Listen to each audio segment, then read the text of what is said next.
여러분 안녕하십니까? 여수 MBC 뉴스투데이입니다.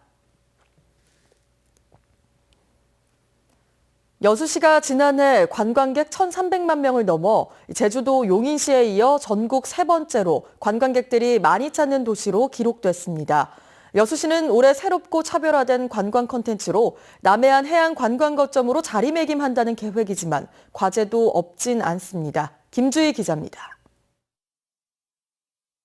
지난해 여수시를 찾은 관광객 수는 1,316만 명, 제주도 1,585만 명, 용인시 1,358만 명에 이어 전국에서 세 번째로 관광객이 많이 찾았습니다.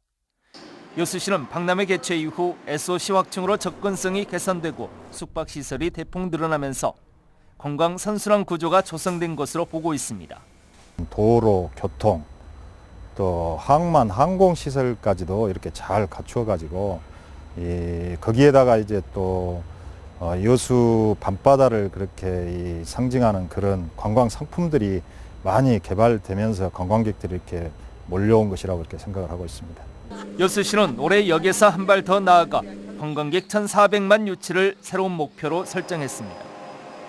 수학여행단을 위한 관광 상품을 준비하고 국제 버스킹 페스티벌, 섬과 해양관광 테마 프로그램 등 다양한 관광 상품도 새롭게 선보일 계획입니다. 특히 마이스 산업 활성화와 단체 관광객 유치를 위한 지원 정책도 본격적으로 추진합니다. 가장 또 중요한 것은 저희 여수시의 이 관광 정책을 실행하고 또 관광을 활성화시킬 수 있는 이 여수 관광 협의회를 7월 중에 이렇게 발족을 시킬 계획으로 있습니다. 하지만 여수시의 고민스러운 과제도 없진 않습니다. 지난해 여수시를 방문한 외국인 관광객은 전체 2% 수준인 26만여 명으로 추산됩니다. 제주도가 전체 관광객 수의 22%, 경주시가 5% 수준인 것과 비교해 볼 때 크게 낮은 수준인 것입니다. 여행의 트렌드가 감성을 자극하고 체험 위주의 관광으로 변화하고 있는 추세. 여수시가 국제해양 관광도시로 거듭날 수 있는 차별화된 관광 콘텐츠 마련을 위해 고민해야 할 때입니다. MBC 뉴스 김주희입니다. 아시아 생태문화 중심을 지향하는 순천시가 주요 습지 생태축을 연결해 도시 전체에 대해 생물권 보전지역 등재를 추진합니다. 순천시는 지난해부터 순천만 일원을 핵심 구역으로 하고 조계산과 주화물을 완충구역, 시내권을 협력구역으로 하는 시 전역을 유네스코 생물권 보전지역으로 등재하는 방안을 추진하고 있다고 밝혔습니다. 순천시는 이를 위해 오는 9월까지 유네스코에 최종 신청서를 내고 생물권 보전지역 자문위원회 검토를 거쳐 내년 6월 최종 선정을 받는다는 계획입니다. 광양시 중마동 와우지구의 도시개발이 속도를 내고 있습니다. 광양시는 지난 2014년 1,079억 원을 들여 중마동 와우마을 일대 63만여 제곱미터 부지 개발에 들어가 현재 35%의 공정률을 보이고 있습니다. 광양시는 오는 2019년까지 와우지구 개발이 차질 없이 마무리되면 포스코 연관시설 건설에 따른 인구 유입으로 3,700세대를 수용할 수 있을 것으로 기대하고 있습니다. 여수시가 전라남도 체육대회를 앞두고 도로 불량노면 포장 정비 사업을 추진합니다. 여수시는 오는 4월 개최되는 제56회 전라남도 체육대회를 앞두고 23억 원의 사업비를 들여 다음 달까지 고소 3길, 종고산길 1.3km, 좌수용로 1.4km 등 주요 관문도로와 경기장 주변 도로 10.7km 구간의 노면 정비에 나섰습니다. 여수시는 또 도시가스 매설 사업과 같은 대규모 도로 굴착 공사도 전남체전 개최 전 마무리될 수 있도록 지도 점검을 강화할 계획입니다. 2살 된 아들을 폭행해 숨지게 한 혐의로 구속된 20대 남성이 범죄 은폐를 시도한 것으로 드러났습니다. 광양경찰서에 따르면 피의자 26살 강모 씨는 2년 전 둘째 아이가 숨지자 영화원에 맡겼던 자신의 넷째 아이를 집으로 데려온 뒤 둘째로 둔갑시켜 사건을 감추려 한 것으로 밝혀졌습니다. 또 강 씨의 부인은 강 씨가 둘째 아이의 시신을 버릴 당시 자신도 유기지점 인근까지 동행한 사실을 인정했습니다. 경찰은 오늘 이번 사건에 대한 현장 검증을 진행한 뒤 내일 강 씨 부부를 검찰에 송치할 예정입니다. 경제가 어려워지면 채무나 신용 문제로 어려움을 겪고 있는 중저 신용자들은 더욱더 힘들게 되죠. 경제 취약계층을 위한 서민금융 서비스를 받고 싶지만 어디에서 어떻게 해야 할지 막막한 게 사실인데요. 이런 경우 이곳을 한번 찾아가 보시기 바랍니다. 정용욱 기자입니다. 2천만 원 넘는 빚을 진 한 상담자가 광주 서민금융통합지원센터를 찾았습니다. 건강이 좋지 않아서 갚을 능력이 떨어지자 원금이나 이자를 감면받을 수 있는지 상담하러 온 겁니다. 자세히 이렇게 설명을 해주시니까 내 채무권에 대해서 이제 몰랐던 것도 알게 되고 좀 편해요. 1년 전에 문을 연 서민금융통합지원센터에는 신용회복위원회와 국민행복기금, 서민금융진흥원 3개 기관이 입주해 있습니다. 채무조정이나 자금지원, 취업연계 등 각종 서민금융 상담을 원하는 중저신용자들이 이곳저곳을 다닐 필요 없이 한자리에서 간편하게 서비스를 받을 수 있는 원스톱 창구입니다.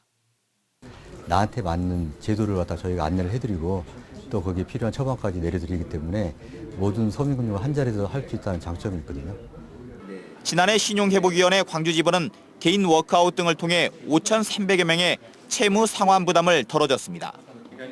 또 긴급 생계자금 23억 원을 지원하는 한편 고금리 대출의 저금리 전환을 위해 21억 원을 신용보증했습니다. 올해는 특히 개인 회생이나 파산 신청 절차에 대한 지원을 강화합니다. 이를 통해 법원 신청에서 인가까지 길게는 1년가량이 걸리는 개인 회생이나 파산 결정이 신속하게 진행될 수 있도록 도울 계획입니다. MBC 뉴스 정용욱입니다. 영암군이 조선업 불황 속에서도 드론과 자동차, 항공 등 수송기계 산업 육성 기조를 이어가고 있습니다. 선박에서 항공, 또 자동차로 이어지는 수송기계 영역의 확장이 주목됩니다. 신광아 기자가 보도합니다. 영암군과 투자 협약을 체결한 자동차 튜닝 업체 수제자동차 공장 건설이 본격화됐습니다. 이 공장에서는 올 하반기부터 연간 200대가량의 자동차 생산이 이루어질 예정입니다. 지금 완공 시점은 7월 말 정도 잡고 있습니다. 그리고 이제 여기 오게 되면 저희 파주 본사하고 달리 이쪽에서는 이제 충분한 양을. 이 업체는 전기차 생산에도 도전해 오는 6월 영암에 공장 등록을 마치고 본격적인 전기차 양산에 들어갈 예정입니다. 경북 구미의 경운대학교는 85억 원을 투자해 영암천 둔치에 800m 규모의 경비행기 활주로를 건설하고 있습니다. 활주로가 완성되면 경비행기 정비업체 등이 입주해 항공산업 기반이 갖춰질 예정입니다. 유인 드론을 제작해 관심을 모았던 드론 생산업체는 교육원 설립을 추진하고 있습니다. 영암군은 드론 산업 육성을 위해 드론 파크 조성을 위한 기본계획 용역을 진행하고 있습니다. 현재 기본 용역을 수행 중에 있습니다. 그것도 마찬가지로 4월 중에 완료가 되면 실시 설계를 거쳐 금년 중에 이제 그 구체적인 사업 계획을 추진토록 이렇게 할 계획으로 있습니다. 주력 산업인 조선업의 장기 침체가 진행되면서 영암 대불조선단지의 지난해 생산액은 1조 원 선으로 지난 2013년에 절반 수준으로 줄었습니다. 차세대 수송기계 산업에 주력하면서 조선업 침체를 탈피해가겠다는 영암군의 전략이 주목됩니다. MBC 뉴스 신광하입니다. 광양 LF스퀘어 측이 주변 도로 교통민원 해결을 위해 다양한 대책 마련에 나섰습니다. LF스퀘어 측은 최근 인근 주민대표와 협의 끝에 건축법에 위배되는 매장 내 주차타워 대신 매장 인근 농지 10,000제곱미터에 주차 공간 500면을 추가로 확대해 교통난을 해소하겠다고 밝혔습니다. 또 직원들의 주차를 자제시키고 매장 직행버스 노선을 신설해 줄 것을 광양시에 요청하는 등 대중교통 이용을 유도하는 방안에 나섰습니다. 바다와 인접한 전국 11개 시도 가운데 전남에서 가장 많은 해양 쓰레기가 수거되는 것이 조사됐습니다. 해양수산부에 따르면 지난해 전남 지역에서 수거된 해양 쓰레기는 모두 21,500여 톤으로 전국 지자체 수거량 66,000여 톤의 35.6%를 차지했습니다. 또 지난 2013년 7,900여 톤에 불과했던 전남의 해양 쓰레기 수거량은 2014년 17,000여 톤으로 급증했으며 지난해에도 전년보다 30% 넘게 증가했습니다. 올해 광주 전남 지역의 벚꽃 개화 시기가 평년에 비해 다소 빨라질 것으로 예측됐습니다.